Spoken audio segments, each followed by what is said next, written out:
I shouldn't be jumping into fights for you. So let's begin. So this was during a time when he really wasn't my boyfriend. Like, I wasn't claiming him like that. We had been broken up for like about a month. It was like his 21st or 22nd birthday. Girl, I don't remember.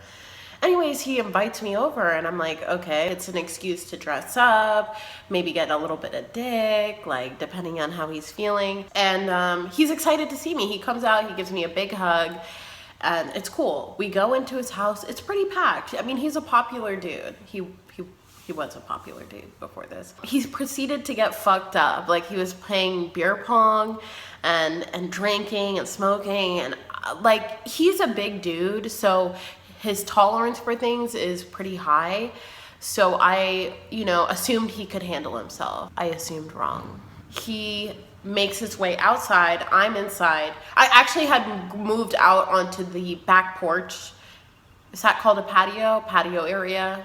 And I was smoking with my friends. Okay, this is the important part. Listen to this, bitch. I'm sitting there on the back porch with my friends, and a nigga comes out onto the back porch and he says, hey yo, you hear what happening? Reckon. That's what he said. Those were the 2 words that changed my life. I'm like, what, nigga? We all run out. There's a throng of people in the yard just surrounding him, like 10 deep. And I'm still not like understanding what's happening. I might have been a little bit tipsy. I definitely was high because your girl stay high 420. So I had to like push through people to get to see him. Bro, he was in the yard getting his ass beat. I have never seen anything like that in my life. He was standing there, there was blood on his face, like his hair was fucked up. Like, there was a girl and a guy and he was like yelling at the guy. There was a car parked on the side of the road. They were right next to the car, and like, I just saw him and like my heart sank. And my heart sank because it's one thing to see your dude in a fight, but it's another thing to walk in on that fight and like clearly see him losing. I just shrunk. I like sank back into the crowd of people and I was like, you have a choice right now, Gwen. You can either just let it go and he's not your boyfriend. Just don't help him. Or you can jump out and help him. The thing is, nobody was helping him.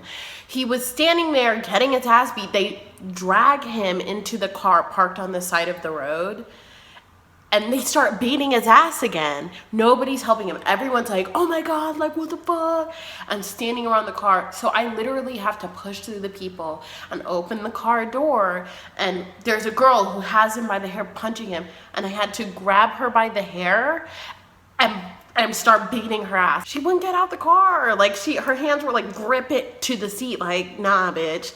So I really was like, bop, bop, bop, like real fast. You should have seen her head, girl. Her head was like, and I thought I killed her. I was like, I can't do this. I have to go. As soon as I finished beating her ass, was pushed out of the car. He didn't get out. He was pushed out. And then they sped off and like cursing. I ran into the house. I locked all the doors so nobody can get in or out. And I'm like, I'm gonna call 911. I'm calling 911. And I didn't call 911 because when I was 11, I turned 13 because I don't fuck with 12, obviously. But I was like shaking, like, oh my God. And then I unlocked the doors and I was like, okay, like what now? And then my ex comes in and is sitting on the couch and niggas give him an ice pack. Like, is that what normally happens after a fight? Like, your friends like give you ice packs and like console you and pat you on the back? That's how you know you've lost a fight. If you're sitting on the ground with an ice pack and your friends are like, you did great out there, buddy. Like, no, nigga, you embarrassed yourself. Why are you starting fights with niggas you cannot finish? All of his friends were like hyped, like, yeah, man, like, etc. And I literally asked, I was like, did you guys know what was happening? One of them, yeah, like I saw the whole thing. So what were you doing, nigga? He didn't have a word for me. So at this point, I'm done. I am ready to go. I'm done with the entire situation. I literally got dressed up to just get fucked up to go home. And I get in my car. This is where it gets cute. I get in my car to go and my ex is still like really drunk. He follows me to my car, gets in my car and refuses to get out. And I'm like, bro, like, just leave. And he starts screaming at me. He's like, you fucking bitch, you were never there for me, like you're such a fucking bitch, you cheat on me all the time. never cheated on him.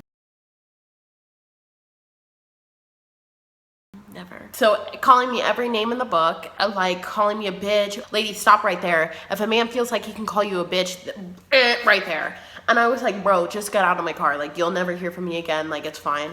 And he was just going off. And finally, I was like, okay, I'll come inside with you. Can you just go get me some water? Like, I'm really thirsty. And he was like, okay.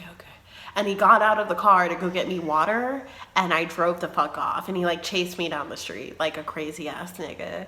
And then he was still fucked up 4 a.m. trying to drive to my house to apologize. The next time I'm with a nigga who is on the losing end of a fight, sorry, you don't got what it takes to take care of me, nigga. La, la, la, la, la. So that was the time my ex got his ass beat in front of me. Anyway, ladies, over and out. Till next time. My veg, like an operatic ballad. Yo veg, like grandpa's cabbage. And my veg, effortless. Yo veg, post ads on Craigslist.